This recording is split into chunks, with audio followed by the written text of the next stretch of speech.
Bago tayo magumpisa sa ating istorya, i-comment mo naman kung taga saan ka at anong oras ka nanonood ngayon. Baka habang nakikinig ka sa kwentong ito ay gabi na sa lugar ninyo. Tahimik na ang paligid o baka tanghaling tapat naman at nagpapahinga ka sandali mula sa trabaho. Saan ka man naroroon, sana ay samahan mo ako hanggang dulo. Dahil ang kwento ni na Lolo Cenero at Lola Marivela ay kwento ng dalawang taong akala ng lahat ay mahina na. Ngunit sa likod ng kanilang katahimikan ay may bigat ng nakaraan na matagal nilang tiniis. Sa gilid ng barangay Manggahan, kung saan ang daan ay hindi pa sementado ng buo at ang mga bahay ay dikit-dikit na parang magkakapamilyang matagal nang nagkakakilala, naroon ang isang lumang bahay na kahoy na napapalibutan ng panim na malunggay, sili, talong at ilang halamang gamot.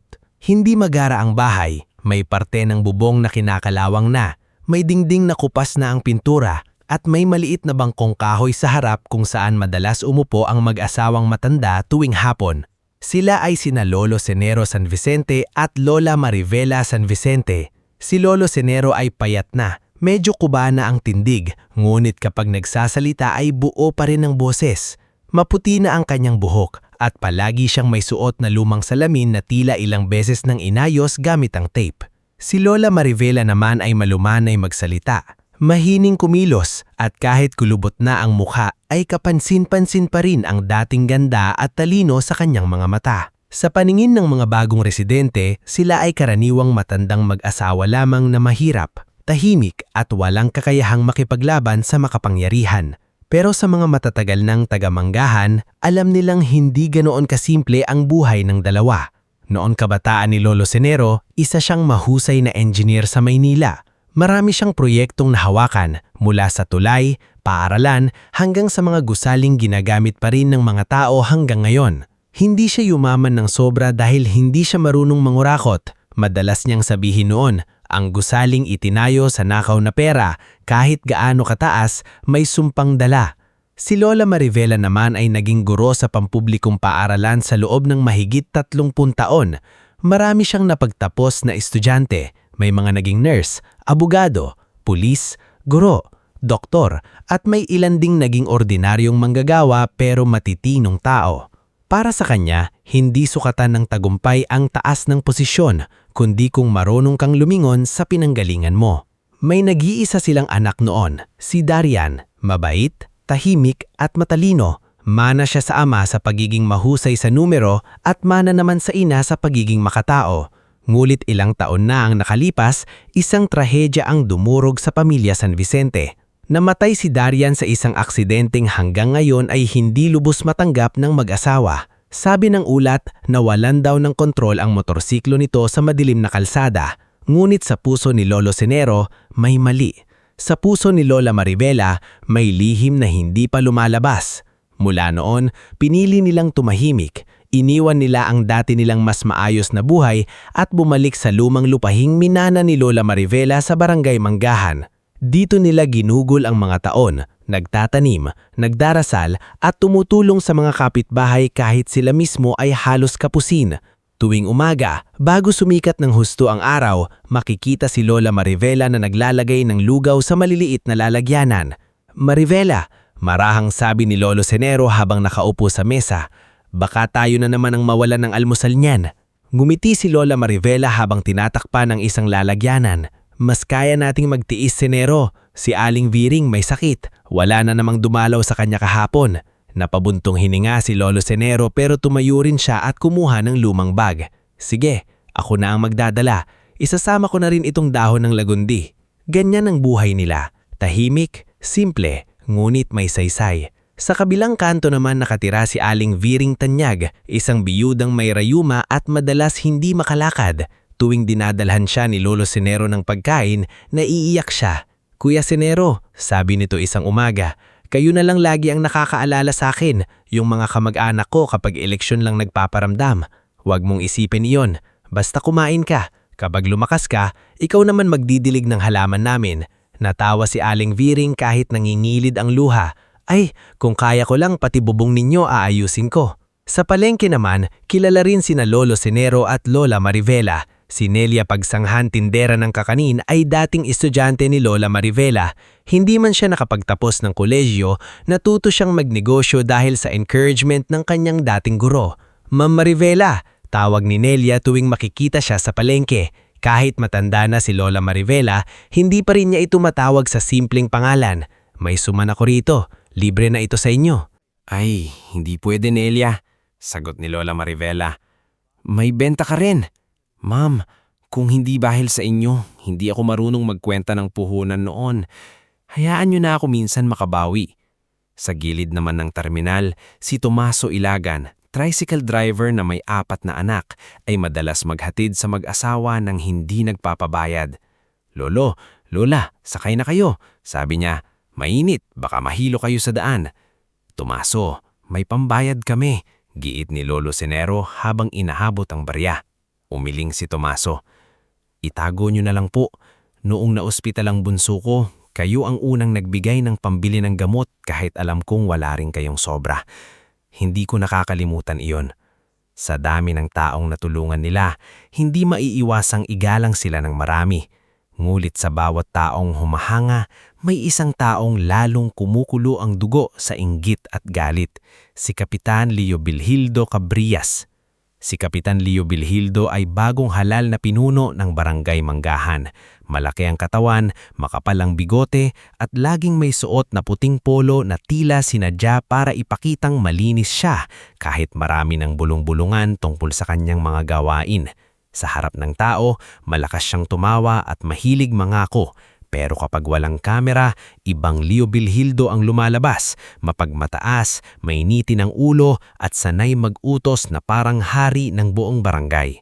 Kasama niya palagi ang 3 tauhan niyang kinatatakutan ng marami, si Berto Laskin, malapad ang balikat at mahilig manindak, si Onyo Palad, payat pero tuso at laging may dalang maliit na notebook ng mga utang ng residente, at si Ramel Trenza, tahimik ngulit kilalang gumagawa ng maruruming utos sa gabi. Isang hapon, habang nakaupo sina Lolo Senero at Lola Marivela sa bangko sa harap ng bahay, dumating ang itim na SUV ni Kapitan Leo Bilhildo. Huminto ito sa tapat nila na parang sinadyang mag-alikabok sa harapan ng matanda. Bumaba ang kapitan, kasunod sina Berto at Onyo. May hawak siyang folder at nakangising tila sigurado na siyang mananalo. Magandang hapon, Tatay Senero, Nanay Marivela. Bati niya, ngulit walang galang ang tono. Napadaan lang ako, may maganda akong balita. Tumayo si Lolo Senero, inalayanan muna si Lola Marivela bago humarap sa kapitan. Kung tungkol na naman ito sa lupa, kapitan, nasabi na namin ang sagot namin. Bahagyang tumigas ang ngiti ni Leo Bilhildo. Naku, tatay, huwag naman kayong ganyan. Para ito sa progreso ng barangay. May itatayong commercial building si Donato Feriol. Magkakaroon ng trabaho ang mga tao. Parking area lang naman ang lupang ito. Parking area para sa gusali ng mayaman, mahinahong sagot ni Lola Marivela. Pero para sa amin, ito ang tahanan namin. Napairap si Onyo. Tahanan, halos gumuho na nga. Mabilis siyang sinamaan ng tingin ni Lolo Senero. Mas mabuti ng lumang bahay na malinis ang alaala kaysa bagong gusaling itinayo sa pang-aapi. Saglit na natahimik ang paligid, maging si Berto ay napatingin sa kapitan, naghihintay ng utos. Lumapit si Kapitan Leo Bilhildo kay Lolo Senero. Tatay, matanda na kayo. Huwag niyo nang pahirapan ang sarili ninyo. Pirmahan niyo na lang ito. Bibigyan ko kayo ng pera. Makakalipat pa kayo sa mas komportabling lugar. Magkano? Tanong ni Lolo Senero. Biglang lumiwanag ang mukha ng kapitan. Akala niya ay lumalambot na ang matanda. Binuksan niya ang folder at itinuro ang halaga. Ngulit na pangiting malungkot si Lolo Senero. Ganyan lang pala kababa ang tingin mo sa lupang pinaglibingan ng pangarap namin. Napatingin si Lola Marivela sa maliit na puno ng kalatsuchi sa gilid ng bahay. Doon madalas umupo noon si Darian kapag umuuwi mula Maynila. Doon siya nagbabasa ng mga dokumento at nagsasabing balang araw ay tutulong siyang linisin ang sistema sa barangay. Hindi namin ibebenta, sabi ni Lola Marivela. Mahina ang boses niya, ngunit malinaw. Nawala ang pilit ng ngiti ni Kapitan Leo Bilhildo. Pag-isipan niyong mabuti, mahirap ang tumanda ng maraming kaaway. Sumagot si Lolo Senero. Mas mahirap ang tumanda ng walang konsensya. Namula ang mukha ng kapitan. Humakbang si Berto na tila susugod pero pinigilan siya ni Leovilgildo ng pagtaas ng kamay. Hindi pa tapos ang usapan natin. Malamig na sabi ng kapitan bago bumalik sa SUV. Pagkaalis nila, lumapit mula sa kabilang bakod si Miko Talingdan, isang batang 12 anyos na madalas tumulong kay Lola Marivela magdilig ng halaman kapalit ng merienda at kwento. "Lola," kabadong tanong ni Miko, "galit po ba si kapitan?" Hinapos ni Lola Marivela ang ulo ng bata. Sa mga mata nilang dalawa, may lungkot na matagal nang nakatira. Ngunit naroon din ang tibay na hindi kayang bilhin o sindakin. "Matatakot," sagot ni Lolo Senero, pero hindi ibig sabihin noon, susuko. Kinikabihan, habang tahimik ang barangay at tanging huni ng kuliglig ang maririnig, naupo si Lolo Senero sa lumang mesa. Kinuha niya ang isang maliit na kahong-kahoy mula sa aparador. Sa loob nito ay larawan ni Darian, lumang relo, at ilang papel na hindi pa niya kayang basahin ng buo. Lumapit si Lola Marivela at inilapag ang tasa ng salabat. "Iniisip mo na naman siya," mahina niyang sabi. Tumanggo si Lolo Senero. "Kapag nakikita ko si Leovilgildo, naaalala ko ang huling linggo bago namatay si Darian. May gusto siyang sabihin sa atin noon pero hindi na niya naituloy." Pumikit si Lola Marivela, pinipigilan ng luha. "Sabi niya, may natuklasan siya. Sabi niya kapag may nangyari sa kanya, huwag tayong basta maniniwala sa sasabihin ng muna nasa pwesto." Matagal silang natahimik. Ang sakit na iyon ay hindi na bago, ngulit bawat balik nito ay parang sariwa pa rin.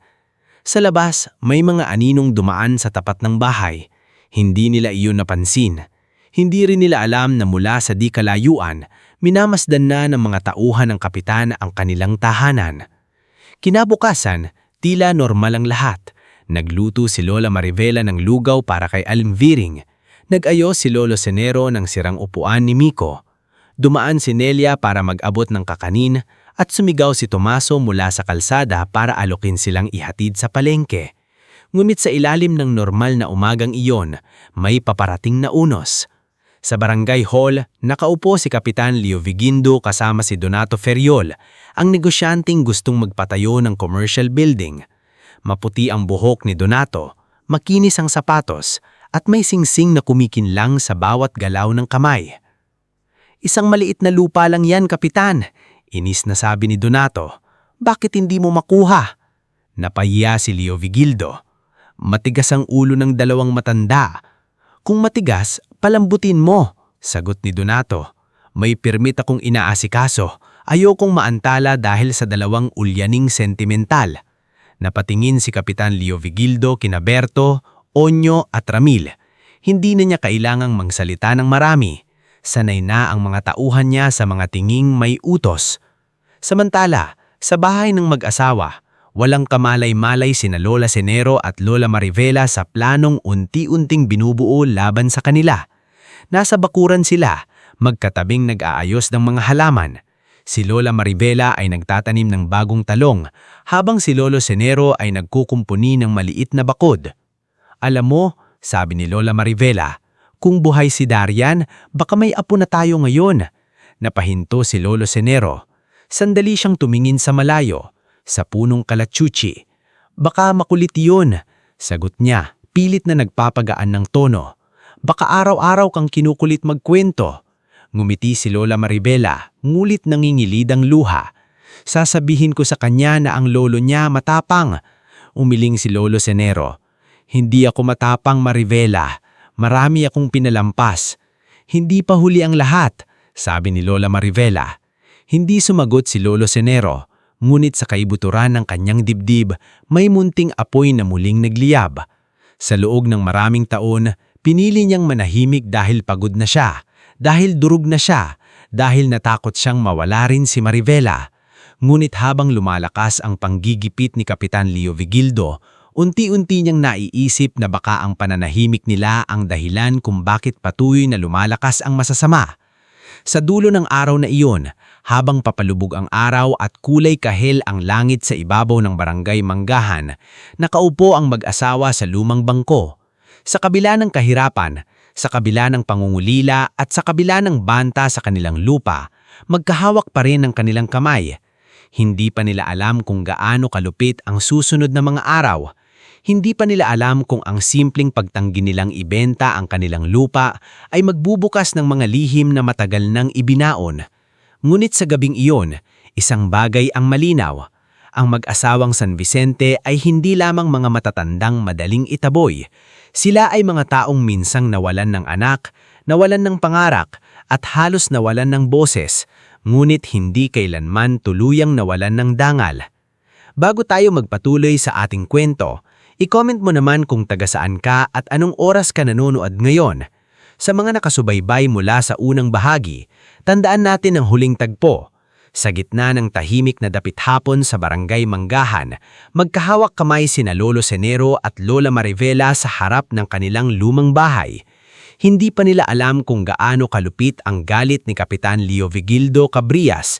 Hindi pa nila alam kung ang pagtanggi nilang ibenta ang kanilang lupa ay hindi lang usapin ng bahay at lupa, kundi simula ng pagbubukas ng isang lihim na matagal nang itinago ng buong barangay sa takot. Kinabukasan, mas maaga kaysa dati gumising si Lolo Senero. Hindi pa sumisilip ang araw sa pagitan ng bubong nang marinig ni Lola Marivela ang mahinang kaluskos mula sa maliit nilang silid. Pagbangon niya, nakita niyang bukas ang lumang aparador sa sulok at nakaluhod sa ng frente ang kanyang asawa habang maingat na inilalabas ang mga lumang gamit ni Darian. Senero, Mahina niyang tawag. Ano ang hinahanap mo dyan? Hindi agad sumagot ang matanda. Hawak niya ang lumang polo ni Darian, yung kulay asul na madalas suotin ng anak nila kapag pumupunta sa munisipyo. Matagal niyang tinitigan iyon bago dahan-dahang itinupi. Hindi ako mapakalay, Marivela, sabi niya. Simula nang bumalik dito si Leo Vildo, pakiramdam ko may bagay tayong hindi nakita noon. Lumapit si Lola Marivela at umupo sa tabi niya. Ilang taon na ang lumipas, baka naman lalo lang tayong masaktan. Tayo ay matagal nang nasaktan, sagot ni Lolo Senero. Ang gusto ko lang malaman, kung may dahilan ba kung bakit hindi pa rin tayo pinapatahimik ng alaala ng anak natin. Sa loob ng aparador, may maliit na kahong lata na halos kalawangin na. Hindi iyon madalas buksan ni Lola Marivela dahil sa tuwing makikita niya ang pangalan ni Darian na nakasulat sa takip, bumabalik ang araw na iniuwi sa kanila ang katawan ng anak nila. Ngunit sa umagang iyon, si Lolo Senero mismo ang nagbukas. Sa loob, may ilang lumang retrato, resibo, notebook, at isang maliit na envelope na kulay dilaw. Hindi ito pamilyar kay Lola Marivela. May nakasulat sa labas sa sulat kamay ni Darian. Kung may mangyari sa akin, huwag kayong maniwala agad sa ulat. Namlamig ang kamay ni Lola Marivela. Senero. Hindi makapagsalita ang matanda. Dahan-dahan niyang binuksan ang envelope. Nandoon ang ilang photocopy ng resibo, listahan ng pangalan, larawan ng lumang truck na may kargang sako ng relief goods, at isang dokumentong may pirma ni Kapitan Leo Vildo nung hindi pa siya kapitan kundi kagawad pa lamang. May mga pangalan din ng kontraktor, kasama ang kumpanyang pag-aari ni Donato Ferriol. Bawat pahina ay parang kutsiyong bumabalik sa dibdib ng mag-asawa. Noon nila naintindihan kung bakit balisa si Darian ilang araw bago siya namatay. Noon nila naalala kung bakit paulit-ulit nitong sinasabi na may mga pondong hindi nakakarating sa mga tao. Nakahanap siya ng ebidensya, nanginginig na sabi ni Lola Marivela.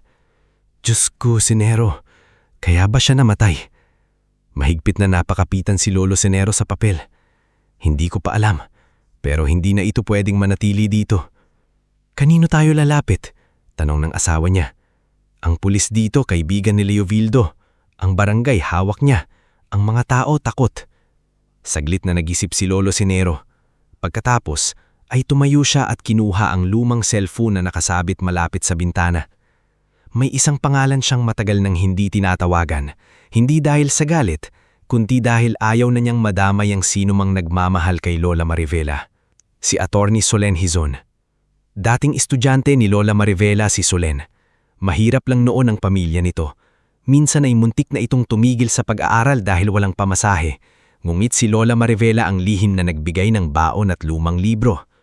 Ngayon, isa na itong kilalang abogado sa Maynila, Madalas mapanood sa balita kapag may kasong kinasasalangkutan ng pang-aabuso sa mga mahihirap.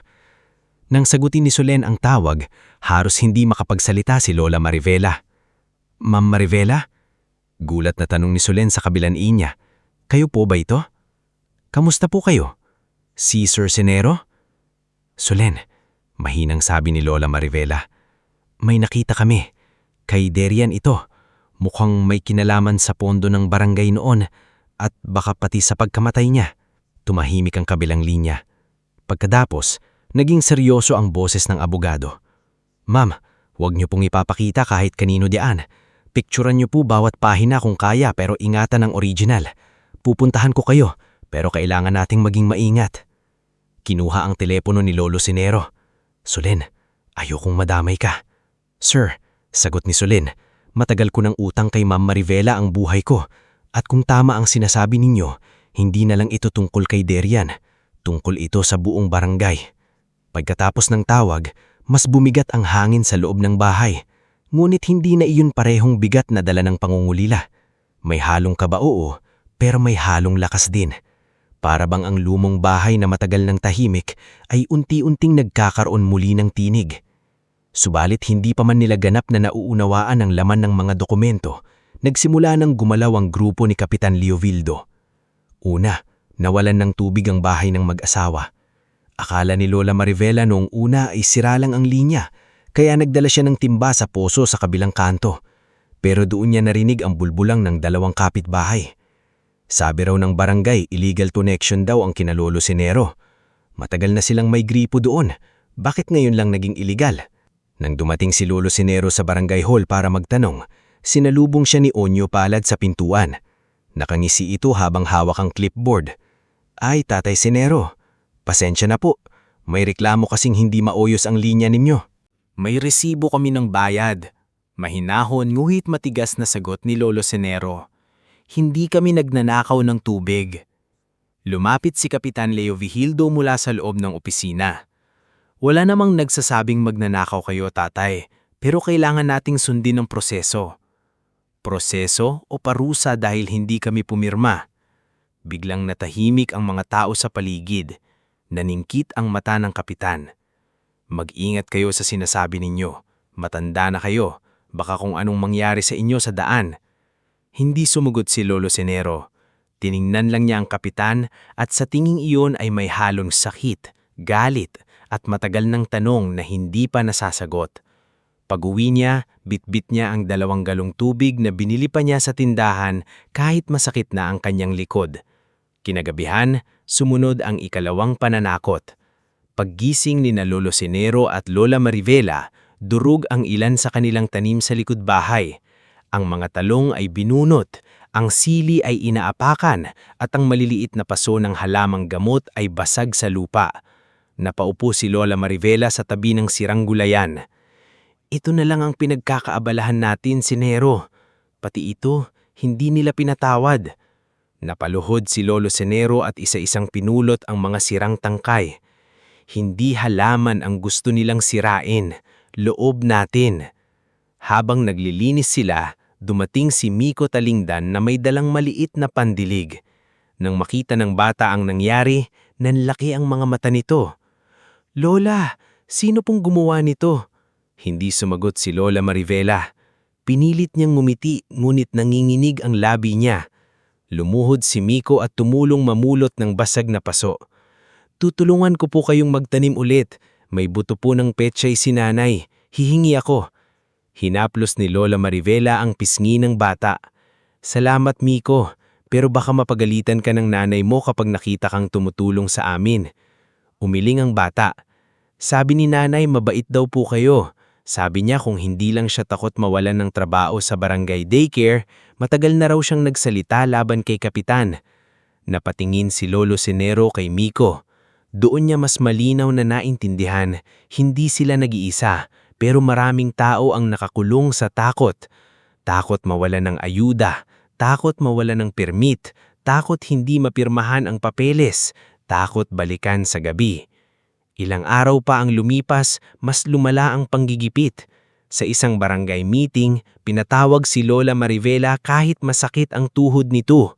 Sa harap ng mga residente, pinalabas ni Kapitan Leo Vigildo na ang mag-asawa raw ang humahadlang sa proyekto na magbibigay ng trabaho sa lahat. Mga kabarangay, malakas na sabi ng kapitan habang nasa entablado, gusto natin ng progreso, pero may ilan dito na sarili lang ang iniisip, ayaw magparaya kahit para sa kabutihan ng makararami. Maraming ulo ang yumuko, walang gustong magsalita. Tumayo si Nelia pagsandyan sa likod, hawak ang bilaw ng kakanin na hindi na niya naibenta dahil dumalo siya sa meeting. Nanginginig ang boses niya nang magsalita. Kapitan, matagal nang tumutulong sina Ma'am Marivela sa barangay. Hindi sila makasarili. Agad siyang sinigawan ni Berto. Umupo ka, Nelia. Baka mapasaray ang pwesto mo sa palengke. Namula si Nelia sa hiya at takot, ngunit bago siya makaupo, tumayo naman si Tomaso Ilagan. Hindi tama na ipahiya ang matatanda, sabi niya. Ngumiti si Onyo. Tomaso, di ba may renewal ka ng tricycle permit? Ingat ka rin. Doon na tumayo si Lola Marivela. Mabagal, nanginginig, ngunit may dignidad. Kapitan, kung tunay na para sa tao ang proyekto, bakit kailangang takutin ng tao para suportahan ito? Sandalin walang umimik. Ang tanong ni Lola Marivela ay payak, ngunit tumama sa lahat. Nakangiting bumaba si Leo Vigildo mula sa entablado. Nanay Marivela, guro kayo noon, di ba? Kaya pala magaling kayong magsalita. Pero iba ang classroom sa realidad. Sa realidad, ang hindi marunong sumabay, naiiwan. Hindi lahat ng nauuna ay tama ang daan, sagot niya. Hindi niya iyon nakalimutan ng kapitan. Kinabukasan, habang pauwi si Dr. Cassian Veira sa barangay Manggahan matapos ang ilang taon na pagtatrabaho sa probinsya at Maynila, nadaanan niya ang bahay ng mag-asawa. Si Cassian ay dating payat na batang laging walang baon at laging nasa huling upuan sa klase ni Lola Marivela. Ngayon, isa na siyang doktor, may sariling maliit na klinika sa bayan at kilala sa pagtutulong sa mahihirap. Nang makita niya si Lola Marivela na nagbubuhat ng timba ng tubig, agad siyang bumaba mula sa sasakyan. Ma'am Marivela, tawag niya. Napalingon ang matanda. Saglit siyang natigilan bago ngumiti. Cassian ba yun? Lumapit si Dr. Cassian at kinuha ang timba. Ako nga po, bakit kayo nagbubuhat nito? Nasaan ang tubig ninyo? Hindi agad sumagot si Lola Marivela, pero nakita ni Cassian ang pagod sa mukha niya, ang sirang gulayan at si Lolo Senero na nakaupo sa bangko habang nimamasahe ang likod. May nangyayari po ba? Seryosong tanong niya. Sumulyap si Lolo Senero sa kalsada bago nagsalita. May mga taong gustong kunin ang lupa namin. Napatigas ang panga ni Cassian. Si Kapitan Leo Vigildo. Hindi na kailangan ng sagot, alam na niya. Pumasok sila sa bahay at doon ikinwento ng mag-asawa ang mga nangyari. Ang alok sa lupa, ang pananakot, ang pagputol ng tubig, ang sirang gulayan at ang dokumentong iniwan ni Darian. Hindi nila ipinakita lahat ng papeles pero sapat ang sinabi nila para maunawaan ni Cassian na seryoso ang sitwasyon. Hindi na po kayo pwedeng mag-isa dito, sabi ni Cassian. Kailangan nyo ng medical record, legal protection at mga taong magpapatunay sa ginagawa nila sa inyo.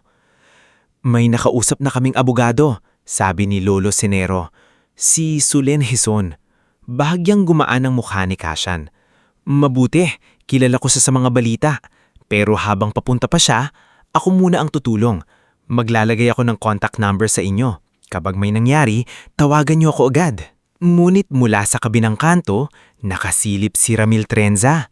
Tahimik siyang nakatayo sa tabi ng poste. Kunwari ay nagyuyosi, pero ang mga mata ay nakatutok sa sasakyan ni Dr. Cassian. Pagkalipas ng ilang minuto, tumawag siya kay Kapitan Leo Vigildo. Kap, mahina niyang sabi, may doktor na nakikialam kina Senero.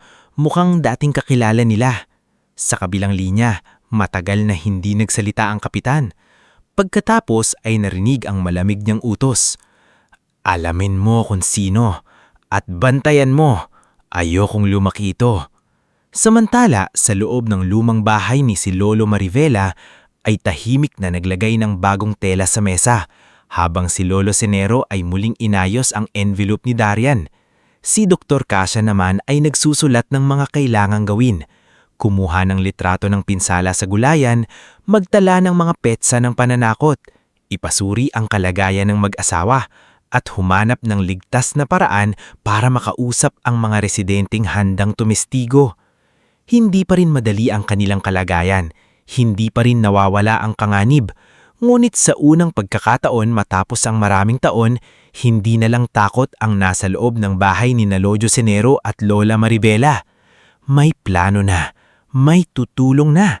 At sa gitna ng lumalalim na gabi sa barangay Manggahan, habang nasa labas ang mga mata ng mga taong gustong manakot, tahimik na hinawakan ni Lolo Senero ang kamay ng kanyang asawa. "Marivela," sabi niya, "baka ito na ang hinihintay ni Darian. Baka panahon na para magsalita tayo." Nangingilid ang luha ni Lola Marivela, ngulit hindi na ito luha ng panghihina lamang. "Kung magsasalita tayo," sagot niya, "hindi lang para sa anak natin, para rin sa lahat ng matagal nang pinatahimik." Bago tayo magpatuloy sa ating istorya, i-comment mo naman kung taga saan ka at anong oras ka nanonood ngayon. Sa mga nakasubaybay mula sa unang bahagi, tandaan natin ang huling pangyayari. Matapos makita ni Lolo Senero at Lola Marivela ang mga dokumentong iniwan ng kanilang anak na si Darian, unti-unti nang lumalakas ang loob nilang magsalita. May nakausap na silang abogado, si Attorney Solen Hison, at bumalik na rin sa buhay nila si Dr. Cassia Vera, ang dating estudyante ni Lola Marivela na nayon ay handang tumulong sa kanila. Ngunit habang nagkakaroon ng pag-asa sa loob ng lumang bahay ng mag-asawa, sa labas naman ay mas lumalalim ang galit ni Kapitan Leo Vigildo Cabrias dahil nararamdaman niyang ang dalawang matanda na matagal niyang minamaliit ay maaaring maging dahilan ng pagbagsak niya. Lumipas ang ilang araw na tila normal ang takbo ng barangay Manggahan, ngunit ramdam ng lahat na may nakaabang na unos. Abala ang mga tao sa paghanda para sa piyesta. May mga banderitas na ikinakabit sa kalsada, may mga batang nag-e-ensayo lang sayaw sa covered court, at may mga tindera sa palengke na nagdadagdag ng paninda dahil inaasahan nilang dadagsa ang tao. Sa unang tingin, masaya ang buong barangay. Ngunit sa likod ng makukulay na palamuti, may takot na nakakubli sa bawat bahay. Sa bahay ni Lolo Senero at Lola Marivela, hindi sila nakisabay sa ingay ng selebrasyon.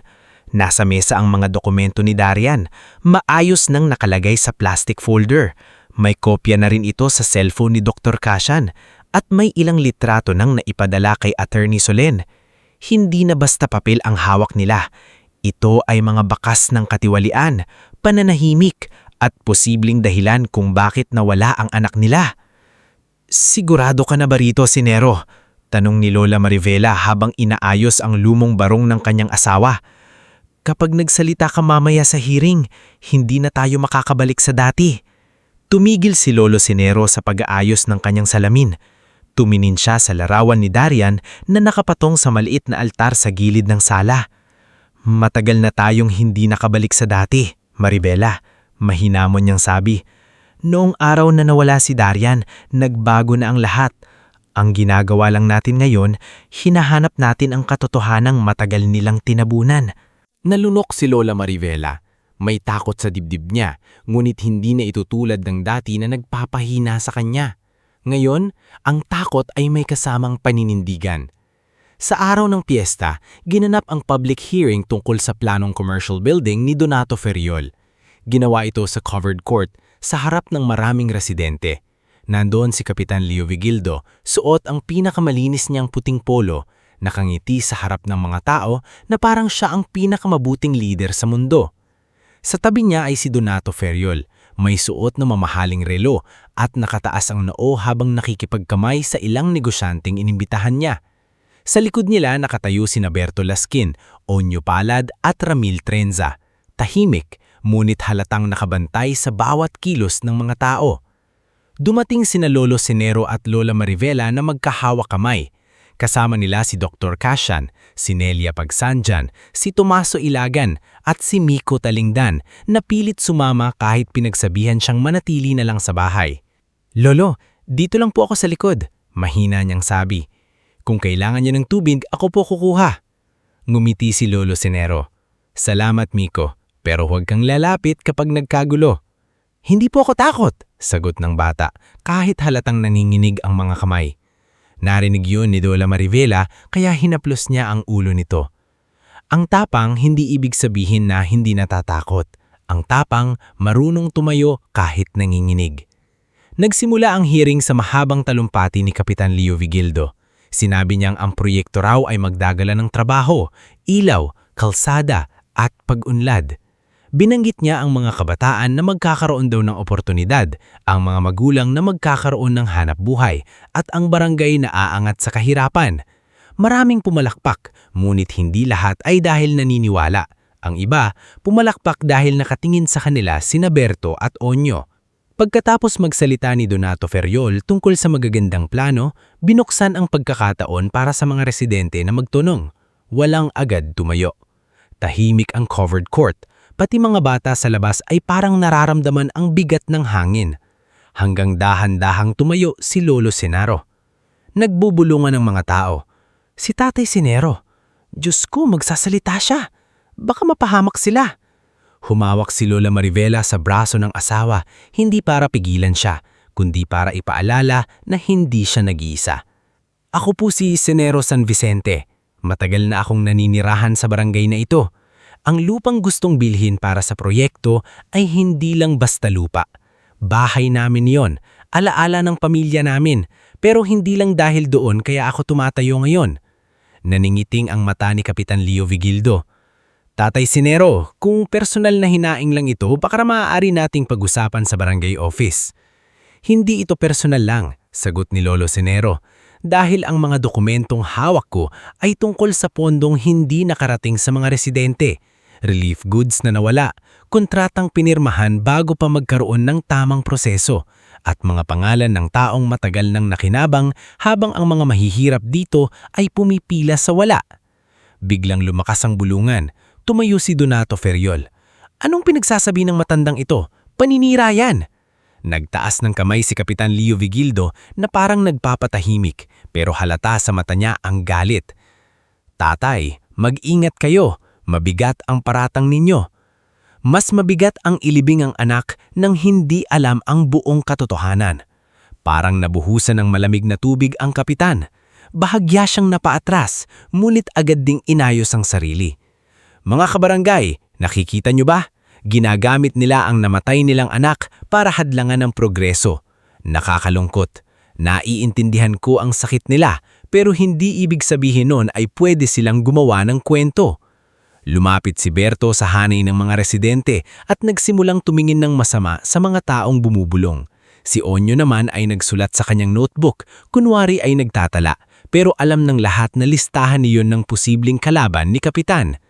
Tumayo si Nelia. Hindi sinungaling ang Ma'am Marivela at Sir Senero. Umupo ka! Sigaw ni Berto. Tumayo rin si Tomaso. Kung may dokumento, bakit hindi natin tingnan? Ngumiti si Donato. Dahil peke iyan at kung patuloy kayong magkakalat ng kasinungalingan, may kaso kayong haharapin. Sa gitna ng tensyon, mahigpit na hinawak ni Lola Marivela ang folder sa kanyang dibdib. Alam niyang hindi pa ito ang tamang lugar para ilabas ang lahat. Sabi ni Attorney Solen, kailangan ng tamang proseso, tamang kopya at proteksyon. Mulit ang pagharap nila roon ay sapat na para malaman ni Kapitan Leo Vigildo na hindi na sila basta matatakot. Natapos ang hearing ng magulo. Pinilit ng kapitan na ipagpaliban ang usapan at sinabing iimbestigahan daw niya ang maling paratang. Ngunit habang lumalabas ang mga tao, iba na ang tingin ng marami. Hindi na puro takot, may duda na, may tanong na. May ilang matatandang lumapit kay Lola Marivela at marahang humawak sa kanyang kamay. Ma'am, Bulong ng isang babae na si Aling Corazon Melgar, dating parent volunteer sa paaralan. Kung kailangan nyo ng saksi tungkol sa relief goods noon, may nakita ako dati. Hindi na nakapagsalita si Lola Marivela. Tumanggo lang siya, habang lalo niyang nararamdaman na ang pader ng pananahimik ay unti-unti nang nagkakabitak. Ngunit hindi sanay matalo si Kapitan Leo Vigildo. Pagsapit ng hapon, habang abala pa ang mga tao sa piyesta, kinausap niya sina Berto, Onyo at Ramil sa likod ng barangay hall. Wala na ang ngiting ginagamit niya sa entablado. Ang mukha niya ay madilim na. Hindi pwedeng makarating sa Maynila ang mga papel na iyon, mariin niyang sabi. Kap, nandito pa ba sa kanila ang original? Tanong ni Onyo. Sigurado akong mayroon pa silang hawak, sagot ni Leo Vigildo. Takutin nyo, kunin nyo kung kaya, pero huwag kayong papahuli. Tahimik si Ramil, ngunit siya ang unang tumanggo. Si Berto naman ay nagtanong, gaano katindi, Kap? Hindi agad sumagot si Leo Vigildo. Tumingin siya sa daan kung saan tumaraan ang mga taong masayang may dalang pagkain at banderitas. Pagkatapos ay malamig niyang sinabi, sapat para matuto silang huwag nang magsalita. Kinagabihan, nagpa siya sina Lolo Sinero at Lola Marivela na umuwi ng maaga. Hindi na sila naghintay ng fireworks. Pagudma si Lola Marivela at sumasakit ang likod ni Lolo Sinero. Inalok sila ni Dr. Cashan na ihatid, ngunit tinawag siya bigla ng isang buntis na nahilo sa may medical booth ng piyesta. Mauna na kayo, sabi ni Cashan. Susunod ako agad kapag natapos ako rito. Malapit lang naman ang bahay, sagot ni Lolo Senero. Huwag kang mag-alala. Ngungit nag-alala si Miko. Lolo, sasama na po ako. Hindi na, sabi ni Lola Marivela. Umuwi niya na sa nanay mo, gabi na. Napilitan ng bata na sumunod, pero nanatili siyang nakatingin habang palayo ang mag-asawa. Madilim ang bahagi ng kalsada malapit sa lumang waiting shed dahil matagal nang pundido ang poste ng ilaw doon. Ilang beses na itong nireklamo ng mga residente, ngunit hindi inaaksyonan ng barangay. Sa gabing iyon, doon dumaan sina Lozo Senero at Lola Marivela, hawak ang maliit na flashlight. Pagod ka na? Tanong ni Lolo Senero. Kaunti, sagot ni Lola Marivela. Pero magaan ang dibdib ko. Kahit natakot ako kanina, pakiramdam ko narinig tayo ng mga tao. Tumango si Lolo Senero. Narinig tayo ni Darian. Bigla may kumaluskos sa gilid. Huminto si Lolo Senero. Sinong nariyan? Tawag niya. Walang sumagot. Hinila niya ng bahagya si Lola Marivela palapit sa kanya. Mula sa dilim, lumitaw ang tatlong anino. Hindi agad nila nakita ang mukha, pero kilala ni Lolo Senero ang tindig ng isa, si Berto. Sa likod nito si Onyo, at ang ikatlo ay si Ramil, may hawak na maliit na bote. Akala nyo ba matapang kayo? Matatanda na kayo, naghahanap pa kayo ng gulo. Umalis kayo, matigas na sabi ni Lolo Senero. May mga tao sa di kalayuan.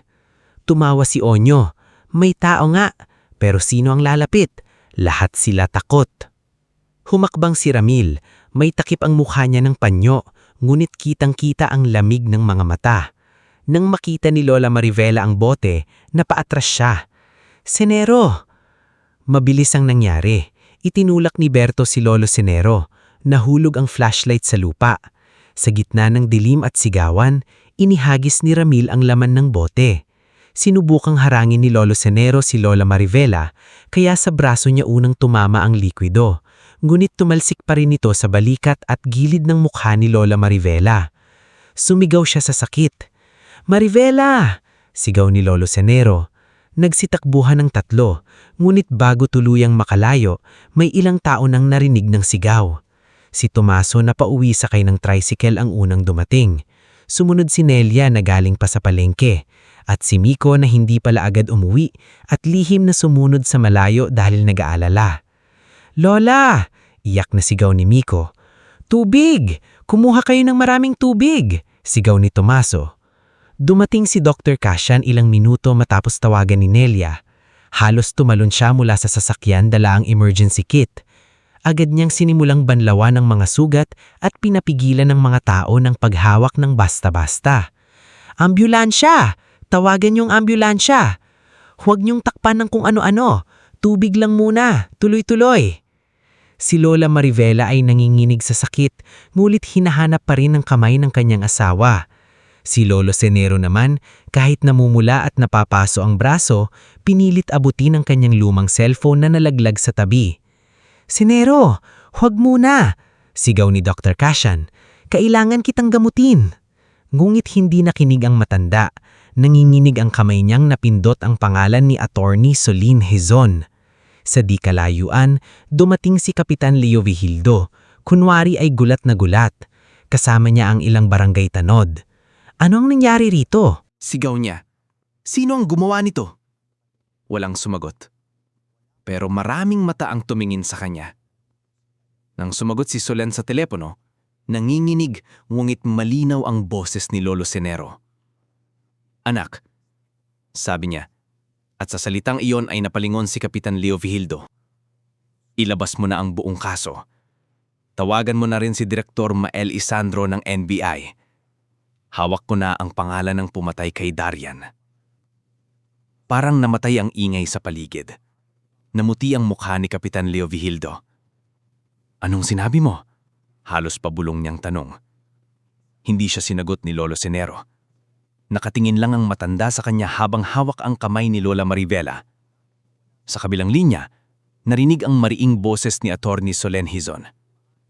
Sir Senero, papunta na kami. Huwag kayong aalis ng walang bantay. Naka-coordinate na ako kay Direktor Mael. Matagal na nilang sinusundan ng kaso ni Leo Vigildo at Donato Ferriol. Lalong nanlaki ang mata ng kapitan. Hindi niya alam na si Solen ay hindi lang dating estudyante ni Lola Marivela. Hindi niya alam na ito pala ang legal counsel ng isang national task force na nag-iimbestiga sa mga katiwalian sa ilang probinsya. Hindi niya alam na ang pangalang Donato Ferriol ay matagal nang nasa listahan ng NBI dahil sa peking proyekto, bayarang opisyal, at sa pilitang pagbili ng lupa. At higit sa lahat, hindi niya alam na bago pa man sila manakot, bago pa man sirain ng gulayan, bago pa man putulin ng tubig, may mga kopya na ng dokumento ni Darian na nakalabas na sa barangay Manggahan. Dumating ang ambulansya. Maingat din sinakay sina Lola Marivela at Lolo Senero. Si Dr. Cashan ay sumama sa kanila, habang si Nelia ay umiiyak na hawak ang basang panyo. Si Tomaso naman ay hinarap ang mga tao. Nakita niyo na, sigaw niya, nanginginig sa galit. Hanggang kailan tayo tatahimik? Walang sumagat sa una. Ngunit maya-maya, may isang matandang lalaki ang nagsalita. Nakita ko si Berto kanina. Sumunod ang isang babae. Ako rin, si Onyo ang kasama. Si Miko, kahit umiiyak, ay humakbang pasulong. Nakita ko po si Ramil, may hawak po siyang bote. Napaatras si Kapitan Leo Vigildo. Sa kauna-unahang pagkakataon, ang mga taong dati niyang pinapatahimik ay isa-isang nagkakaroon ng boses. Habang papalayo ang ambulansya, nakahiga si Lola Marivela, hawak ang kamay ni Lolo Senero. Masakit ang katawan niya, at alam niyang mahaba ang magiging paggaling nila. Ngulit nang tumingin siya sa asawa, nakita niya sa mata nito na may nagbago na. Hindi na sila ang matandang mag-asawang madaling sindakin. Hindi na sila nag-iisa. At sa gabing iyon, sa gitna ng takot, sugat, at pagluha ng buong barangay Manggahan, nagsimula ang pagbagsak ng mga taong akala nila ay habang buhay silang makapangyarihan. Bago tayo magpatuloy sa ating istorya, i-comment mo naman kung taga saan ka at anong oras ka nanonood ngayon. Sa mga sumusubaybay mula sa simula, tandaan natin ang huling tagpo. Matapos buhusan ng asido sina Lolo Senero at Lola Marivela sa madilim na bahagi ng kalsada, hindi na natuloy ang pananahimik ng barangay Manggahan. Sa gitna ng iyakan, takot, at galit ng mga tao, narinig ni Kapitan Leo Vigildo ang pangalan ni Direktor Mael Isandro ng NBI sa tawag ni Lolo Senero kay Attorney Solen Hizon. Doon niya unong naramdaman na ang akala niyang dalawang matandang kayang durugin ay may hawak palang katotohanang matagal nang sumusunod sa kanya na parang anino. Hindi na sila bumalik sa lumang bahay ng gabing iyon. Mula sa ambulansya, dinala sina Lolo Senero at Lola Marivela sa pribadong ospital na pinagtatrabahuhan ni Dr. Cashan Vera sa bayan. Habang umaandar ang sasakyan at umiilaw ang rulang ilaw sa madilim na kalsada, nakahiga si Lola Marivela na mahigpit na hawak ang kamay ng asawa. May bendahe na ang gilid ng kanyang mukha at balikat, ngunit nanginginig pa rin siya sa sakit. Si Dr. Kasia naman ay pilit na hindi umuunggol kahit halatang matindi ang paso sa kanyang braso. Kasian, mahinang tawag ni Lola Marivela. Huwag mong hayaang bumalik kami roon ng walang kasama. Napalunok si Dr. Kasian habang nakaupo sa tabi nila. Sanay siyang makita ng sugat. Sanay siyang marinig ng pag-iyak ng pasyente. Ngunit iba ang sakit na nararamdaman niya ngayon. Ang babaeng nakahiga sa harap niya ay ang dating gurong nagbigay sa kanya ng unang pares ng sapatos na maayos noong high school. Ang gurong nagdala sa kanya sa principal para ipaglaban ng scholarship niya. Ang gurong nagsabing, "Kasian, hindi ka mahirap. Wala ka lang pera ngayon. Magkaiba yon. Hindi ko po kayong pababayaan, ma'am. Pangako."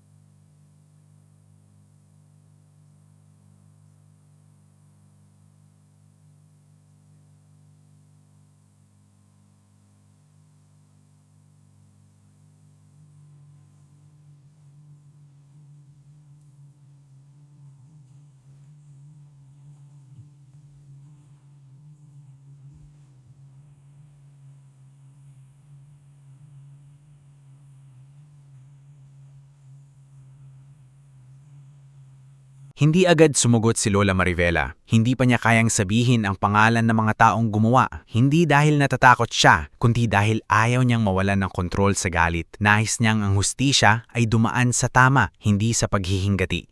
Habang ginagamot sila, dumating si Attorney Solen Hizon, kasama ang dalawang kasamahan niyang abogado, sina Attorney Roderick Banzon at Attorney Liora Manansala. Hindi na ito ang batang estudyanteng dating tahimik sa klase ni Lola Marivela. Suot niya ang isang simpleng itim na blazer, dala ang makapal na folder at may matang halatang sanay humarap sa korte at makapangyarihang tao. Nang makita niya si Lola Marivela, nawala sandali ang tapang sa mukha niya. Lumapit siya sa kama at marahang hinawakan ang kamay ng dating guro. "Ma'am," sabi niya, nangingilid ang luha. "Patawad po. Sana mas maaga akong dumating." Ngumiti si Lola Marivela kahit masakit ang mukha. "Wala kang kasalanan, Solen.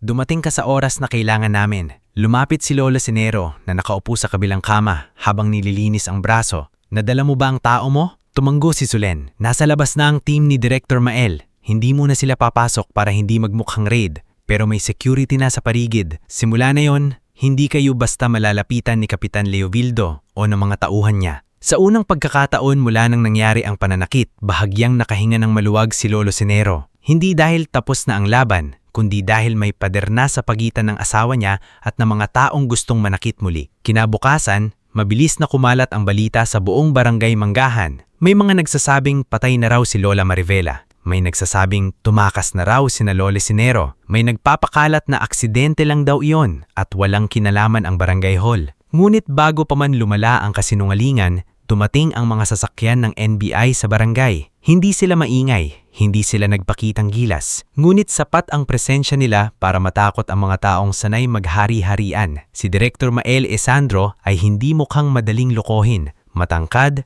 tahimik at diretso kung magsalita. Kasama niya ang ilang investigador na kaagad nagtungo sa lugar kung saan nangyari ang pagbuhos ng asido. Kinunan nila ng litrato ang waiting shed, ang basag na bote na natagpuan sa kanal, ang bakas ng likido sa semento at ang lugar kung saan nahulog ang flashlight ni Lolo Sinero. Habang ginagawa nila iyon, pinatawag nila isa-isa ang mga residenteng nakakita o nakarinig. Sa simula, halos walang gustong lumapit. Nakatanaw ang mga tao mula sa bintana, mula sa tindahan, mula sa gilid ng palengke. Takot pa rin sila. Sanay silang kapag nagsalita sila, may kapalit. Ngunit si Miko Talingdan ang unang lumapit. Maliit pa rin siya kumpara sa mga ahenteng kaharap niya, ngunit pilit niyang pinatatag ang boses. "Ako po ang nakakita kay Ramil. May hawak po siyang bote. Nakapanyo po siya sa mukha pero kilala ko po siya sa mata at sa pilay niyang lakad. Siya rin po yung minsang nanira ng gulayan ni na Lola. Nandoon ang nanay niya si Rowena Talingdan. isang daycare worker na matagal nang takot mawalan ng trabaho. Hinawakan niya ang balikat ng anak. Umiiyak. Pasensya na po, sabi ni Rowena kay Director Mael. Matagal ko nang gustong magsalita, pero takot akong mawalan ng trabaho. May 2 anak pa po ako. Hindi siya hinusgahan ni Director Mael. Sa halip ay mahinom niyang sinabi, hindi kayo nag-iisa, pero kailangan namin ang katotohanan. Pagkatapos ni Miko, sumunod si Tomaso Ilagan. Isinalaysay niya kung paano niya nakita ang 3 anino na tumatakbo palayo sa waiting shed at kung paano niya narinig ang sigaw ni Lola Marivela. Sumunod si Nelia Pagsanhan na nagbigay ng pahayag tungkol kay Berto sa barangay meeting. Sumunod si Aling Corazon Melgar na matagal nang nagtatago ng nalalaman tungkol sa relief goods na hindi na ipamigay noong panahon ng bagyo. Pagkatapos ay si Mang Idris Balanay, dating tanod na natanggal dahil tumangging pumirma sa Peking Report. Isa-isa, ang mga tinig na dating mahina ay nagkaroon ng lakas. Sa ospital, pinapanood ni Lola Marivela ang balita sa maliit na TV sa kwarto. Nakatakip ang isang bahagi ng mukha niya ng benda at may hapdi pa rin sa balat niya. Ngunit nang makita niya si Miko na lumalabas sa barangay hall kasama ang ina nito, napaiyak siya. Bata pa siya pero mas matapang pa kaysa sa maraming matatanda. Hindi na natin siya dapat hayaang lumaki sa barangay na takot ang namumuno, sabi ni Lolo Sinero. Doon pumasok si Attorney Solen Bitbit ng isang bagong folder. Kasama niya si Director Mael at Dr. Kashan. Seryoso ang kanilang mga mukha, ngulit may kakaibang bigat ang dala nilang balita. Sir Sinero, Ma'am Marivela. Panimula ni Solen, may nahanap kami sa mga dokumento ni Darian na itinugma namin sa ilang lumang report. Hindi lang simpleng anomalya sa pondo ang natuklasan niya noon. Parang huminto ang paghinga ni Lola Marivela. Nagpatuloy si Director Mael. Si Darian ay nagsilbing volunteer auditor sa isang civic project bago siya namatay. May nakita siyang pagkakaiba sa liquidation report ng relief goods, construction materials at pondo para sa drainage project. Ang ilang kontrata ay nakapangalan sa kumpanyang konektado kay Donato Ferion. Ang pumirma sa barangay endorsement noon ay si Leo Vigildo Cabrias, nakagawad pa lang sa panahong iyon. Mahigpit na napakapit si Lolo Sinero sa kumot. Ibig sabihin, tama ang hinala namin. May higit pa po, sabi ni Solen, halatang nahihirapang ituloy. May testigo kaming nakausap, dating driver ni Donato Feriol. Ayon sa kanya, ilang araw bago mamatay si Darian, pinasundan siya. Hindi raw utos na patayin siya pero utos na takutin, kunin ang dala niyang dokumento at siguraduhing hindi siya makakarating sa provincial office. Napapikit si Lola Marivela. Ang luhang matagal niyang pinigil ay tuluyan ng dumaloy. Kaya pala noong huling gabi niya sabi niya uuwi siya para kumain kasama namin. Pero hindi na siya nakauwi. Tahimik ang kwarto. Maging si Dr. Kasian ay hindi makasalita. Ang nangyari po sa kanya ay itinuring na aksidente, dagdag ni Director Mael. Pero sa bagong impormasyon, bubuksan naming muli ang kaso. Hindi namin ipapangako na madali ito pero may direksyon na tayo. Hindi naghiyawan ang mag-asawa. Hindi sila nagdiwang. Ang katotohanang hiniintay nila sa loob ng maraming taon ay hindi dumating na parang premyo. Dumating ito na parang sugat na muling binuksan para tuluyang gamutin. Masakit ngunit kailangan. Habang lumalakas ang kaso laban kina Kapitan Leo Vigildo at Donato Feriol, nagsimulang magkawatak-watak ang kampo ng kapitan. Si Berto Laskin ay nahuling nagtatangkang umalis ng bayan sakay ng motorsiklo. Si Onyo Palad naman ay nagkulong sa bahay ng pinsan niya. Dala ang notebook ng mga pangalang tinakot at siningil nila. Ngunit ang pinakamahalagang pangyayari ay nang lumapit sa NBI si Elpidia Noriega, ang accountant ni Donato Feriol. Si Elpidia ay babaeng nasa edad 50, laging nakaayos ang buhok at tila sanay manahimik. Sa loob ng maraming taon, siya ang nagtatago ng mga ledger ng kumpanya ni Donato. Alam niya ang peking resigo, bayad sa mga opisyal at mga proyektong hindi natapos pero binayaran ng buo. Noong una, ayaw niyang magsalita dahil may anak siyang nag-aaral pa. Ngulit nang nakita niya sa balita ang nangyari kina Lolo Sinero at Lola Marivela, hindi na raw siya nakatulog. Sa isang pribadong pagpupulong kasama si Director Mael at Attorney Solain, inilapag ni Elpidia ang makapal na envelope. Hindi ako inosente. Sabi niya, nanginginig ang boses. Matagal akong nanahimik, pero hindi ko kayang dalhin hanggang kamatayan ng kasalanang ito. Nasa loob ang mga ledger. Nandoon ang pangalan ni Donato, Leo Vigildo, pati mga account na ginamit para sa pagbili ng lupa ng mga mahihirap. Tinignan siya ni Sulain. Alam niyo bang mabigat ang magiging epekto nito? Tumanggo si Elpidia. Tumanggo. Pero mas mabigat ang gabi-gabing marinig sa isip ko ang iyak ng mga taong nawalan ng tahanan dahil sa perang tinulungan kong itago. Ang testimonya ni Elpidia ang naging susi para mas lumawak ang imbestigasyon. Hindi lang pala lupa ni na Lolo Senero ang gustong makuha ng grupo. May ilang pamilya na noon pang napilitang magbenta sa mababang alaga. May mga senior citizen na pinapirma sa dokumentong hindi nila naiintindihan. May mga negosyong ipinasara dahil hindi sumunod sa gusto ng kapitan. Ang barangay Manggahan ay matagal nang hawak sa leeg ng mga taong ginawang negosyo ang takot. Samantala, hindi naging madali ang paggaling ni Lola Marivela. May mga gabing nagigising siya dahil sa hapdi ng balat. May mga sandaling ayaw niyang tumingin sa salamin. Isang umaga, habang pinapalitan ni Nurse Isabel ang benda sa kanyang muka, nakita niya ang bahagyang peklat na magsisimulang imaiwan sa gilid ng pisngi. Napayuko siya. Pangit na ba ako, Senero? Mahinang tanong, pilit nagbibiro pero basag ang boses. Lumapit si Lolo Senero. Ang braso ay may benda pa rin. Umupo siya sa tabi ng kama at hinawak niya ang kamay ng asawa. Marivela, sabi niya, noong una kitang nakita, maganda ka dahil sa ngiti mo. Noong naging guro ka, mas gumanda ka dahil sa puso mo. Ngayon, mas nakikita ko ang ganda mo dahil sa tapang mo.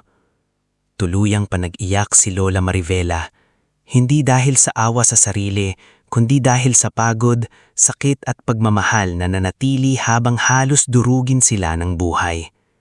Habang lumalakas ang kaso laban kina Kapitan Leo Vigildo at Donato Ferriol, inilipat muna sila ni Dr. Casian sa ligtas na bahay malapit sa ospital. Hindi marangya ang lugar, ngunit malinis, tahimik at may maliit na bintanang tanaw ang hardin.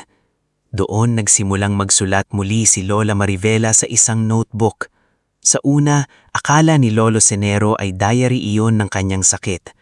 Ngunit nang silipin niya minsan, nakita niyang hindi puro lungkot ang laman. May nakasulat na pangalan ng batang gustong tulungan. May listahan ng libreng klase. May plano para sa legal consultation. May drawing ng maliit na gusali na may silid-laklatan, clinic corner at counseling table. Ano ito? Tanong ni Lolo Senero. Ngumiti si Lola Marivela. Pangarap. Sa edad natin. Bakit? May edad ba ang pangarap? Napaupo si Lolo Senero sa tabi niya. Tiningnan niya ang drawing ng maliit na gusali. Sa itaas, may pangalan na maingat na isinulat ni Lola Marivela. Darian San Vicente Learning and Justice Center. Matagal itong tinitigan ni Lolo Senero. Sa dibdib niya, may kirot at init na sabay. Ang lupang matagal nilang ipinaglalaban ay hindi na lamang alaala ng nawalang nilang anak. Maaari pala itong maging simula ng buhay para sa iba. Gusto mong gawin ito sa lupa natin? Tanong niya. Oo, sagot ni Lola Marivela. Kung pumayag ka. Ayokong manatiling lugar ng takot ang bahay natin. Gusto kong kapag narinig nila ang pangalan ni Darian, hindi kamatayan ang unang maaalala. Gusto kong maalala nila ang katarungan. Hinawakan ni Lolo Senero ang notebook at marahang tumanggo. Kung ganon, hindi lang tayo lalaban sa korte. Magtatayo rin tayo ng dahilan para hindi na maulit sa iba ang nangyari sa atin. Sa labas, papalubog ang araw. Sa loob ng maliit na ligtas na bahay, may dalawaang matandang sugatan ngunit hindi nabasag ang loob. Hindi pa tapos ang kaso. Hindi pa nakakamit ang buong hustisya. Ngunit malayo na sila sa gabing inakala ng kapitan na mapapatahimik niya sila. Dahil mula sa abo ng pananakit, nagsimula ang panibagong layunin ni na Lolo Senero at Lola Marivela. hindi lang ilantad ang kasamaan, kundi magtayo ng tahanan para sa mga taong minsang walang mapuntahan. Bago tayo magpatuloy sa huling bahagi ng ating istorya, i-comment mo naman kung taga saan ka at anong oras ka nanonood ngayon. Kung sinamahan mo sina Lolo Zenero at Lola Marivela mula sa simula, nakita mo kung paano nagsimula ang lahat sa isang tahimik na bahay sa gilid ng Barangay Manggahan. Kung paano sila tinakot, kung paano nabuksan ng lihim na iniwan ng anak nilang si Darian, at kung paano sila muntik ng patahimikin ng mga taong akala ay kayang takpan ng katotohanan sa pamamagitan ng dahas. Sa nakaraang bahagi, nagsimula ng mabunyag ang lahat. Lumantad ang mga saksi, nagsalita si Elpidia Noriega, at sa gitna ng sugat at sakit, isinulat ni Lola Maribela ang pangarap na gawing lugar ng pag-asa ang lupaing minsang gustong agawin sa kanila. Ngayon, haharapin na ng Barangay Manggahan ang huling yugto ng laban. Ang hustisya, paggaling, at bagong buhay. Lumipas ang mga buwan na parang mabagal na pag-akyat sa isang matarik na bundok. Hindi naging madali ang kaso laban kina Kapitan Leo Vigildo Cabrias, Donato Feriol, Berto Laskin, Onyo Palad at Ramil Trenza. Maraming araw na napapagod sina Lolo Zenero at Lola Marivela sa paulit-ulit na pagharap sa abogado, pagsagot sa mga tanong at pagbabalik-tanaw sa mga pangyayaring pilit nilang gustong iwan. Ngunit sa bawat pagod, lagi nilang inuulit sa sarili na hindi lang ito para sa kanila. Para ito kay Darian. Para ito sa mga pamilyang nawalan ng lupa. Para ito sa mga residenteng maraming taon nang yumuyuko dahil takot mawalan ng ayuda, trabaho o karapatan. Sa unang araw ng pagdinig sa korte, maagang dumating sina Lolo Zenero at Lola Marivela. Suot ni Lolo Zenero ang lumang barong na inayos ni Nelia Pagsandyan, habang si Lola Marivela naman ay nakasuot ng simpleng kulay abong bestida at manipis na belo sa ulo. Hindi niya itinago ang piklat sa gilid ng kanyang muka. Noong una, nahihiya pa siya sa bawat titig ng tao. Ngunit sa araw na iyon, hindi niya na ito itinuring na kahinaan. Para sa kanya, ang piklat ay hindi tanda ng pagkatalo, kundi patunay na sinubukan siyang wasakin, ngunit nanatili siyang nakatayo. Nasa labas ng korte sina Dr. Casian Vera, Attorney Solen Hizon, Tomaso Ilagan, Nelia Pagsandyan, Miko Talingdan, Aling Viring Tanyag, Mang Idris Balanay, Aling Corazon Melgar at marami pang residente ng Barangay Manggahan.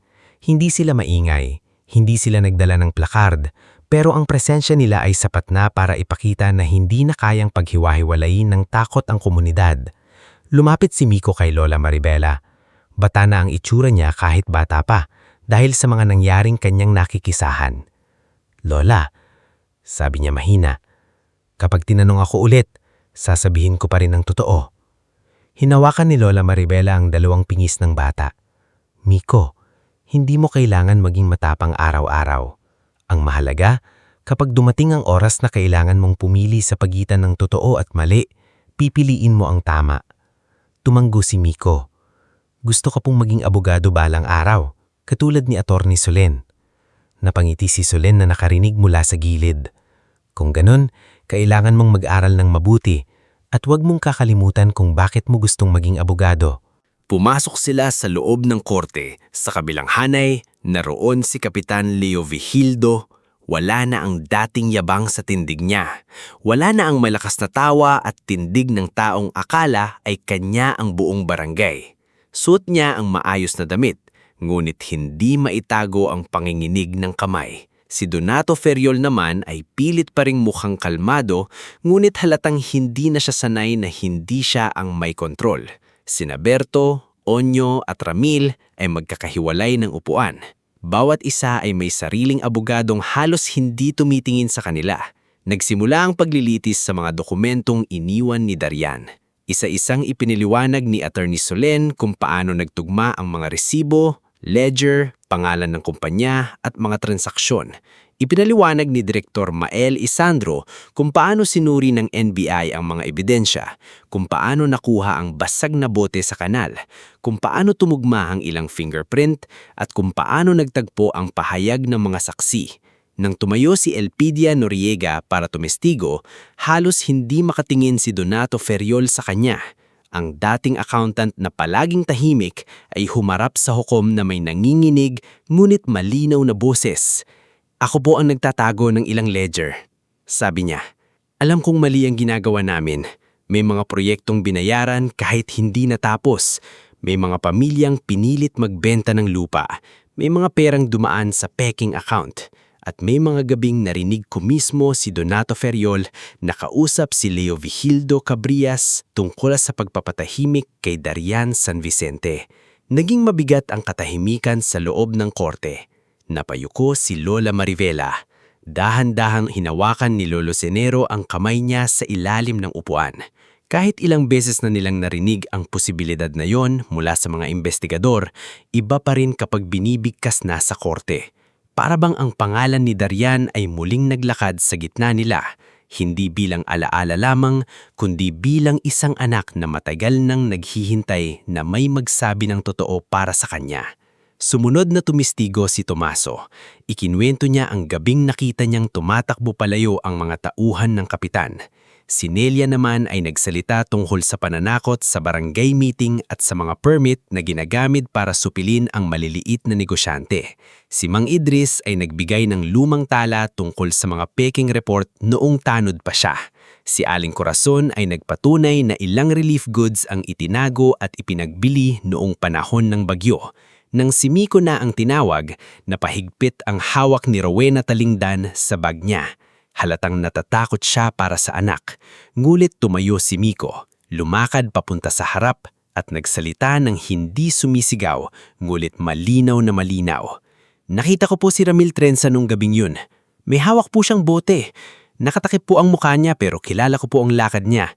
At narinig ko po si Berto na nagsabing, "Matatanda na kayo, naghahanap pa kayo ng gulo." Sinubukan ng abogado ng kabilang panig na lituhin siya. Tinanong kung madilim ba, kung bata pa ba siya, kung baka natakot lang at nagkamali. Ngulit hindi bumigay si Miko. "Madilim po," sagot niya. Hindi po madilim ang katotohanan. May ilang napapikit sa loob ng korte. Si Lola Marivela ay napaluha hindi dahil sa awa, kundi dahil sa pagkamangha sa batang minsang nagdidilig lang ng halaman sa kanilang bakuran. Tumagal pa ang kaso ng ilang buwan. May mga apela, may mga pagtatangkang siraan ng mga saksi, may kumakalat na peking balita na bayad daw sina Lolo Cenero at Lola Marivela. Ngunit hindi na tulad ng on ang barangay Manggahan. Kapag may nagsisimula ng kasinungalingan, may tumatayo para itama. Kapag may tinatakot, may kapitbahay na umaalalay. Kapag may nangangailangan ng pamasahe papuntang korte, nagtutulungan sina Nelia, Tomaso at iba pang residente para may ibigay. Hanggang dumating ang araw ng hatol. Punong-puno ang loob ng korte. Tahimik si Lola Marivela habang nakaupo sa tabi ni Lolo Cenero. Sa harap nila, hawak niya ang maliit na larawan ni Darian. Hindi niya ito itinaas para makita ng lahat. Hawak lang niya ito malapit sa puso niya, tulad ng ginawa niya sa loob ng maraming taon. Nang basahin ng hukom ang desisyon, parang huminto ang oras. Si Kapitan Leo Vigildo Cabrias ay napatunayang may pananggutan sa korupsyon, pananakot, obstruction at kaugnayan sa pag-atake kina Lolo Cenero at Lola Marivela. Si Donato Ferriol ay napatunayang sangkot sa malawakang pandaraya, peking kontrata at paggamit ng impluwensa para agawin ang lupa ng mga mahihirap.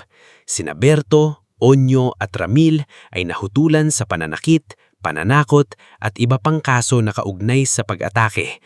Ang kaso ni Darian ay muling binuksan ng opisyal at kahit may ilang bahagi pang kailangan pang habulin sa hiwalay na proseso, kinilala ng korte na may sapat na rason para hindi na ituring na simpleng aksidente ang pagkamatay niya. Hindi sumigaw sina Lolo Cenero, hindi sila nagpalakpakan, tahimik lang silang umiiyak. Lumapit si Solen sa kanila. "Ma'am, sir, panalo po tayo." Tumingin si Lola Marivela sa larawan ni Darian. "Hindi pa siya babalik." Bulong niya. "Hindi," sagot ni Lolo Cenero habang nanginginig ang boses. Pero hindi na rin siya tatawaging aksidente lang. Iyon ang unang gabi sa loob ng maraming taon na nakatulog si Lola Marivela nang hindi niya naririnig sa panaginip ang tanong na, bakit? Hindi nawala ang sakit. Hindi mabubura ng kahit anong hatol ang pagkawala ng anak.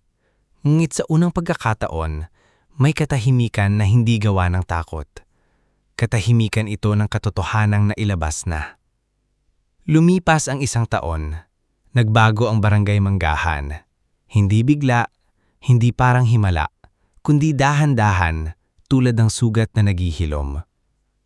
Nagkaroon ng bagong barangay leadership matapos ang espesyal na halalan. Mas naging mapanuri ang mga residente. Hindi na sila pumipirma ng hindi nagbabasa. Hindi na sila basta naniniwala sa pangako kapag walang malinaw na plano. Ang mga dating takot magsalita ay natutong magtanong. Ang dating lupa ni na Lolo Senero at Lola Marivela na minsang gustong gawing parking area ng commercial building ay naging isang maliit ngunit maliwanag na gusali. Hindi ito marangya. Wala itong marmol na sahig o mamahaling gate. Ngunit may malinis itong silid-aklatan, 2 classroom, maliit na clinic room, consultation desk para sa libreng legal advice at hardin na puno ng talong, sili, malunggay at kalachuchi. Sa harap nito, may karatulang kahoy na may malinaw na pangalan. Darien San Vicente Learning and Justice Center. Sa araw ng pagbubukas, naroon halos buong barangay. Si Dr. Cashan ang namahala sa maliit na klinik tuwing Sabado. Si Attorney Solen, kasama sina Attorney Roderick at Attorney Liora, ay nangakong magbibigay ng libreng legal consultation 1 beses kada buwan. Si Nelia ang namuno sa feeding program, gamit ang kinikita niya sa kakanin at donasyon ng mga tindera sa palengke. Si Tomaso naman ang naging volunteer driver ng mga matatandang may check-up at batang kailangang pumunta sa eskwelahan. Si Aling Viring ang naging tagapagbantay ng hardin. Sabi niya, kung hindi ko man maayos ang bubong ninyo noon, aalagaan ko naman ang halaman ngayon. At si Miko ang unang scholar ng center. Tuwing hapon, makikita siyang nakaupo sa library, nagbabasa ng libro tungkol sa batas. Kapag napapagod, lumalabas siya sa hardin at tinutulungan si Lolo Senero magdilig. Lolo, tanong niya isang hapon, sa tingin niyo po ba, magiging abogado talaga ako? Tinignan siya ni Lolo Senero, pagkatapos ay ngumiti. Kung ang batang minsang nanginginig ng takot ay nagawang magsabi ng totoo sa korte, kayang-kaya niyang maging abogado. Sa kabilang bahagi ng center, nagtuturo si Lola Marivela sa mga bata. Hindi na tulad noon ang kanyang mukha, ngunit mas maliwanag ang mga mata niya. May piklat pa rin sa pisngi at balikat niya, ngunit hindi na niya ito tinatakpan. Isang araw, may batang babae na nagtanong sa kanya, Lola Marivela, masakit po ba yan? Hinawakan ni Lola Marivela ang gilid ng kanyang mukha, pagkatapos ay ngumiti. Masakit noong una, pero alam mo hiha, may mga sugat na kapag gumaling, nagiging paalala na hindi tayo dapat manakit ng kapwa. Galit po ba kayo sa gumawa niyan? Saglit na tumahimik si Lola Marivela. Tumingin siya sa labas kung saan nakaupo si Lolo Senero sa ilalim ng puno ng kalachuchi. Hindi ko makakalimutan ang ginawa nila. Pero hindi ko rin hahayaang galit ang magpalaki sa natitirang araw ng buhay ko. Mas mabuti nang magtanim ako ng pag-asa kaysa magdilig ng galit. Sa araw ng unang anibersaryo ng center, nagkaroon ng simpleng pagtitipon. Walang malaking estado, walang magarbong dekorasyon.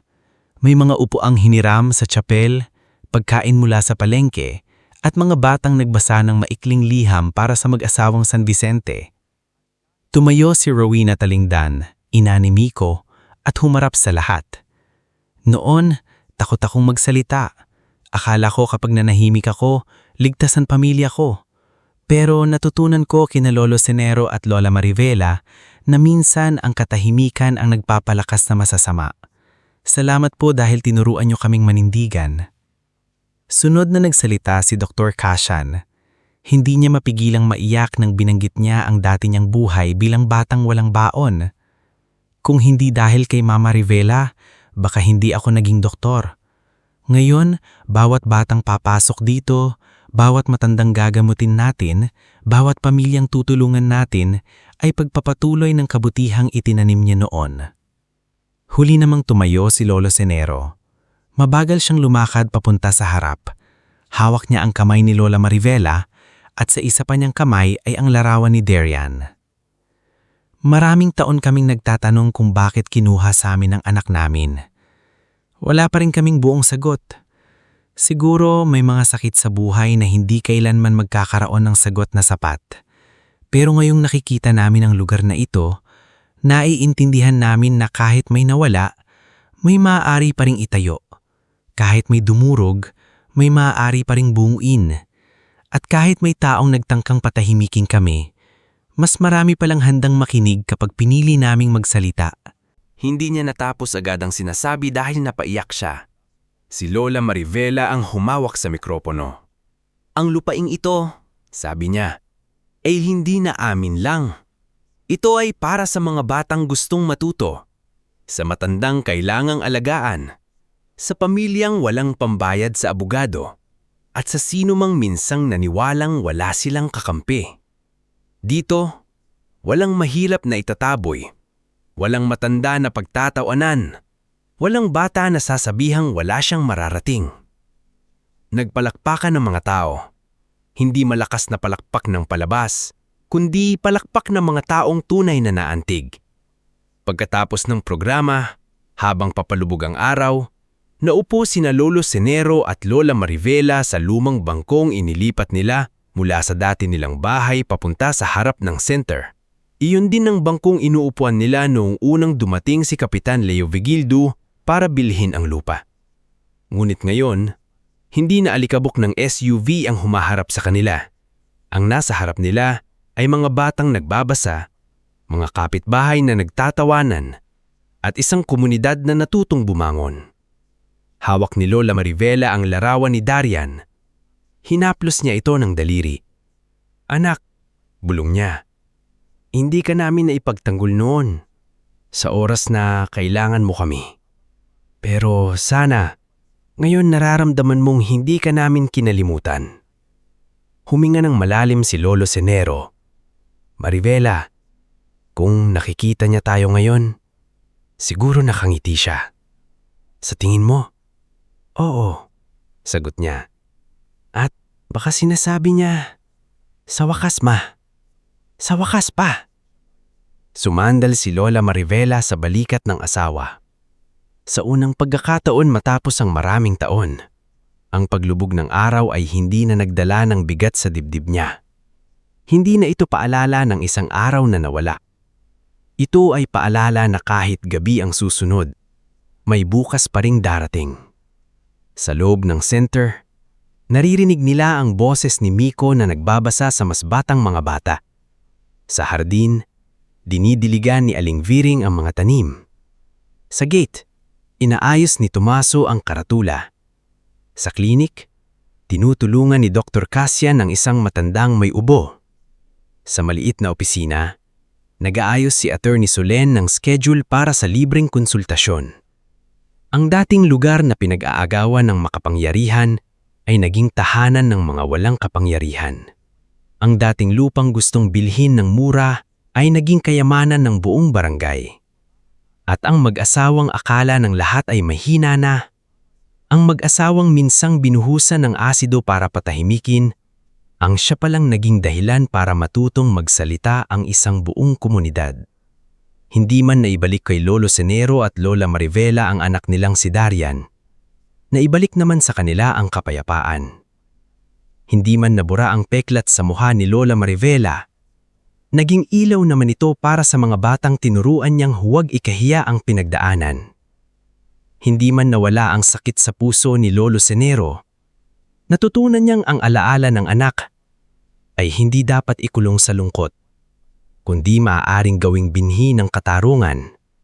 At sa huling sikat ng araw sa barangay Manggahan, magkahawak kamay na pinanood ng dalawang matanda ang mga batang tumatakbo sa harap ng Darian San Vicente Learning and Justice Center.